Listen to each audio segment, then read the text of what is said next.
বাংলাদেশের অভ্যন্তরীণ রাজনৈতিক ইস্যুতে এখনও অবস্থান বদলায়নি যুক্তরাষ্ট্র। সোমবার নিয়মিত প্রেস ব্রিফিংয়ে এমন মন্তব্য করেন মার্কিন পররাষ্ট্র দপ্তরের মুখপাত্র বেদান্ত প্যাটেল। যুক্তরাষ্ট্রের দক্ষিণ এশিয়া বিষয়ক পররাষ্ট্রমন্ত্রী ডোনাল্ড লুয়ের বাংলাদেশ সফর নিয়ে প্রশ্ন করা হয় তাকে। 17 মাসের মধ্যে তৃতীয়বারের মতো ঢাকা সফরের বিশেষ কোনো কারণ আছে কিনা জানতে চাওয়া হয় তা।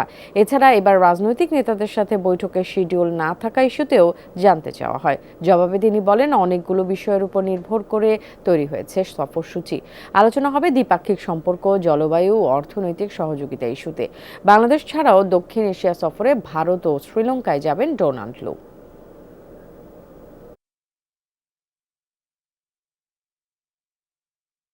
Assistant Secretary Liu is on a swing through a number of South Asian countries, specifically দক্ষিণ এশিয়ার কয়েকটি দেশ নিয়ে কাজ করবেন লু, বিশেষ করে ভারত, শ্রীলঙ্কা এবং বাংলাদেশ।